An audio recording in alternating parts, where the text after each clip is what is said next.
And we're all looking forward to Andor Season 2. Are we? I believe so. Oh, okay. I certainly am.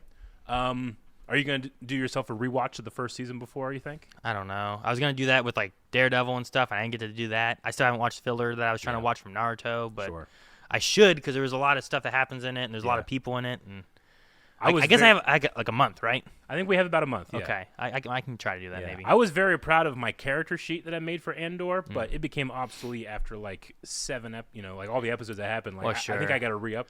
Well, having the time jumps, like sometimes you just lose people, and you're just like, well, now they're not in this part of the story. Sure. So I get that.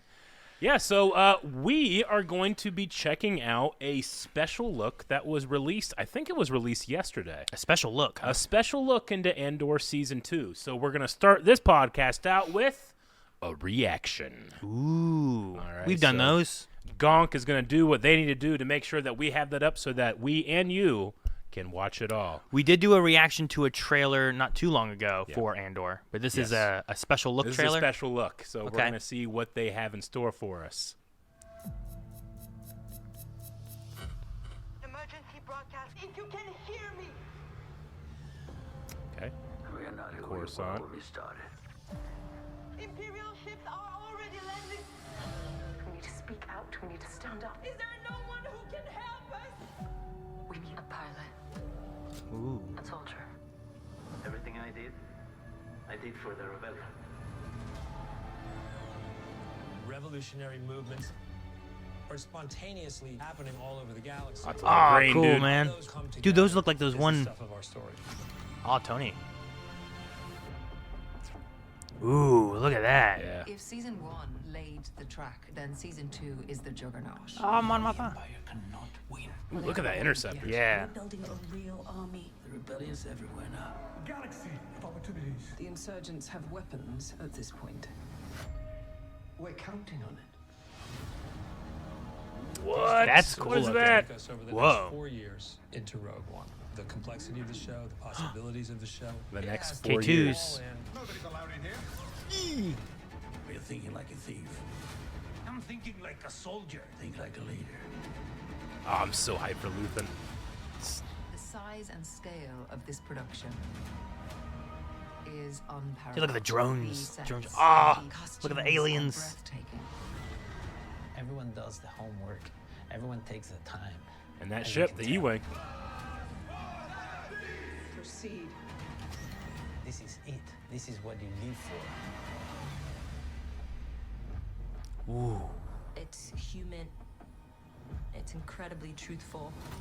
And it just happens to be in a galaxy far, far away. Oh, nice. The urgency of the situation. Oh my god, that thing's crazy.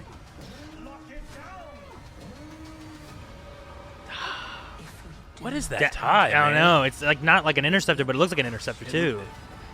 Oh my gosh. Jeez. Oh, that was that one too there. Sweet. Wow. That got me so much more excited than the trailer that we watched. The other trailer, Yeah. sure, yeah. So much more. Holy crap. Getting some shots of the kind of the behind the scenes aspects of it and stuff is really cool. I like that a lot. Okay. The tie is interesting. Like it has the looks of like a tie interceptor, but there's other aspects of it that look a little bit different. Kind of like Thrawn had the what was the ties that he was making? The Defenders. Was it tie defenders? Is that what they were? I think it's tie defender. Like he had their special ties that they were working on. It might be just another version of ties too that. Which, I maybe mean, not as if you've popular. been a Star Wars fan at any point throughout, it's the Disney era, the EU, special variants of ties is a hallmark throughout fandom. I still remember the TIE Phantoms that were invisible. TIE Phantoms? Yeah, they were the TIE Phantoms, and they had like three, rather than like two sides, they had three sides on them, and they could go invisible, and that was in Rebel Assault 2, a video game. But yeah, there's a bunch of stuff like that. So we could, a new TIE something or other. I'm not really exactly sure, but I'm excited for Tony Gilroy's specific Star Wars flavor. Sure. I felt like that was very fresh, and challenging in season 1, and I really want that in season 2. It feels like the most like grounded, dark Star Wars that I remember. You know what I mean? Like you're not looking at the fantasy of like the Jedi and magic space wizards or any of that kind of stuff. Like it's about people fighting against an oppressive empire. You know what I mean? It does feel that way. It feels a lot more grounded in like a not fantasy type of like you're still in that science, like maybe like the science fiction aspect of it, you know what I mean? But not like as much of the fantasy. There's no, Ahsoka had a lot more fantasy in there with like the animals and the way that you connected to the Force and stuff, whereas this seems just very dark and grounded, and it just feels different, but I like getting a chance to see some different aspects. Its tone is definitely more mature. Like just the idea of that Aldani episode where one single tie just went down the landscape.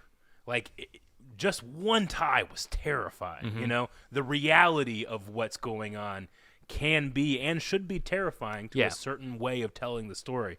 And I feel like this show, especially with, they just mentioned here, they're going to be covering 4 years up until Rogue One. Over 12 episodes. So we are rushing towards Cassian's tragedy, there's probably not going to be a very happy ending here. There might be one that has the need for hope, but not necessarily hope. I assume we get to the point where Rogue One starts. We go to the that double asteroid thing. Yeah. Whatever, I can't remember the city. The Ring of Kafrine.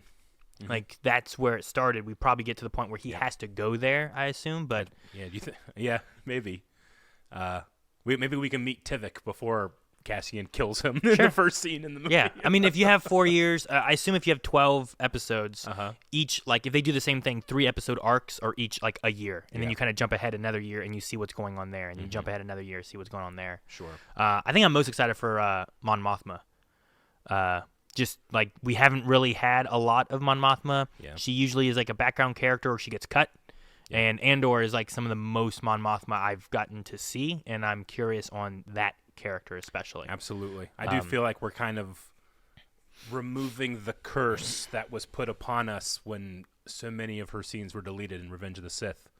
And it's almost kind of like making up from literally the same actress coming back 20 years later to do those stories. I'm very happy that's happening.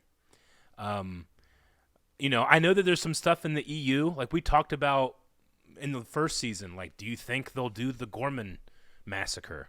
Yeah, talk about that. And at least here in this, I'm seeing this big, giant, open, like social gathering event. Sure, could that be it? And there's they're talking about a swell in like resistance, like members and whatnot, right? Like rebellion and stuff too, and like they know about it. So we could get to something like that and see the horrors of the Empire, which would be. I mean, that's a lot of what we've been seeing in Rogue One and stuff anyway. I do think, like, Andor Season 1, the greater galaxy at large was starting to understand that, like, I think that most people realize what the Empire is doing, like, this isn't great. But they don't realize this is about to get much, much, much worse, I think this show is going to bring that to everybody. And the need of a rebellion is there that Star Wars, the first Star Wars, delivers. And Rogue One delivers. But in terms of going to Rogue One, like I'm seeing K2SO, Alan Tudyk on set. Dude, that was cool to get to see like him in his little like mocap kind of suit thing. And then they had the E-Wing. I guess I shouldn't say the, but at least a It looked like E-Wing, a E-Wing, which is one of my favorite Disney era ships. Am I right? U-Wing. U-Wing. I'm sorry. U-Wing. I always go B and E and U and get them mixed up. My bad. B and E and U. Which one's the E-Wing? I think I just make that up. Oh, you made up an I think E-Wing? I say B and E, and I go, Eric. But yeah, I'm very certain you're right, and that is a U-Wing. Yeah, I think it was... I had to like really teach myself that by going like, U-boat, U-wing. Yeah, sure, yeah. Yeah. But no, I mean, it looks... That one, like you said, I guess, too, the trailer and what it's showing has me a lot more excited than the initial trailer that we reacted to, so... Yeah, that trailer didn't do it for me, but this behind-the-scenes one definitely did. Yeah. Yep. I'm excited for it. I hope that you guys are too. Yeah, I've been trying to think about like the things that I want to see, but But then there's the things that I didn't know that I want, like Krennic and what he could be getting up to. Yeah, in this, what's Krennic going to be like in Yeah. this story, and Yeah. how much do we see of him? Because we got a lot of Empire and Imperials in Andor before already, especially with the ISB and whatnot. Yeah. So, do we get to see a little bit more Krennic than we did Maybe. from Rogue One, and get to see the buildup of the Death Star and stuff? And I wonder if we'll see more of Saul Guerrero's partisans. Because I think at one point there was a kind of a wide shot with like a big white woolly dude. Yeah. In this, and there is I can't remember his name, but there's a guy like that on Saul's partisans. And then we have like there's one fighting I think on Jeddah, isn't there? Yeah. Like during like that fight in Rogue One. I think so. He's like a Gagoran or something like that. I don't remember what he's called. I know he's on a Tau. Gigoran. His name is Moroff. That's right. Moroff is how I remember it back in the day. Okay. But yeah, so we're maybe seeing more of the partisans, two tubes, both Bethek and his brother, maybe more of that. I'd like to see that because I think it's important to show that when rebellions happen, not everybody's on the same side. Not everybody's at the same level of both trauma and what they're willing to do with that. And I think Saul Guerrero is the perfect catalyst for that, especially when we have a character like Luthen, who seems like he knows what he's doing, but also goes pretty far, Sure, yeah. Like I feel like him and Mon Mothma are like similar but different in some of those aspects, and which is why I want to see more. I guess with seeing more Mon Mothma, I expect to see more Luthen as well. But I don't know. I want to see the Mon Mothma, Bail Organa building the rebellion to be what they think the rebellion should be. Sure. Versus like Luthen and Saul Guerrero, and like they're fighting in a resistance as well, but theirs is a lot more like willing to do exactly what the Empire does versus like I feel like Bail is kind of like I want to help people, but I don't want to be the Empire in order to do it either, I think Bail and Mon Mothma especially have like an ideal they're striving for, whereas Saul and maybe Luthen more on Saul's side, they have like a reality of what it is versus an ideal.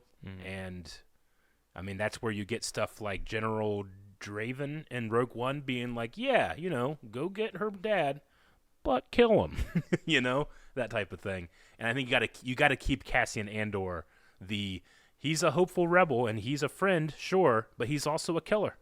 He's a revolutionary, and we got to keep that intact for up until Rogue One.